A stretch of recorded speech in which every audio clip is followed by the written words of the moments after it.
I've just been feeling, oh, I'm making 7 rolls. I've just been feeling so drawn to talk about doubt when it comes to nervous system recovery, desensitizing your nervous system, because it's important and it trips people up. It trips people up because there's so much fear and there's so much doubt that it's really hard to do anything consecutively with full intention when you're so doubtful.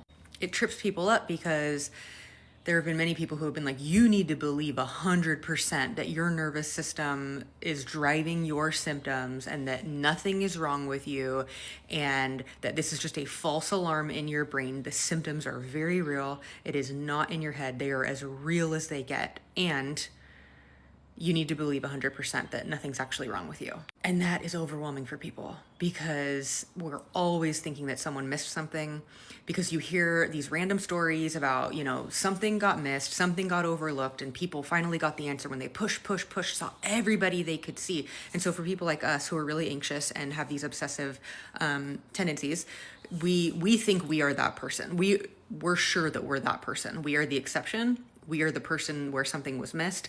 And yeah, in life, those scenarios do happen. And that I know is going to already trigger people. However, the list of things that people are recovering from, diagnoses, symptoms, is expanding and expanding and expanding every single day. And I will firmly say that when I decided to put everything down and really take a specific path, I did not believe 100%, but I was so exhausted at fighting and resistance that I said, what the hell? What have I got to lose trying a different way that has me doing less, getting involved less, being less busy about my symptoms? But as time went on, and as I started to notice the way my symptoms were impacted, how they increased with stress, how they moved around, how they behaved in a certain way, I became more sure until I finally was like 100%, this is my nervous system. I'm not seeing another doctor about any of these very, very random body-wide symptoms. I knew exactly what was going on, and I knew what was going on because of how they behaved.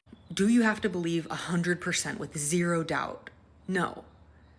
Can you just constantly be doubting nonstop? Also, no. You can't. And someone has to be honest with you about that. You can't. You have to get to a point where you're pretty freaking sure, like 95% sure that you know what you're dealing with. We'll leave a little bit of room for that natural doubt. But if that never changes, if you never shift to a place that is more on the side of belief than on the side of doubt, I feel like the chance of getting better, the chance of recovering is very, very small, nearly impossible. And I don't say that for shock effect. I truly believe it because we're learning so much about the power of belief and the impact of what doctors tell you and what you read on the internet and what other people tell you. The impact of what people are saying and what we believe and what we read and what we learn about, that there has to be some type of a shift in our ability to get better, our belief in our ability to get better. And I understand if you are I'm full of doubt all the time. I get it. I spent time in that place for a long time. But at a certain point, I had to just choose to believe that it was going to work. But there are ways to get pretty confident based on the way that your symptoms or your diagnoses behave. And that's why I have two different assessments. One to determine if your nervous system is sensitized, and one to determine if your symptoms are driven by your nervous system.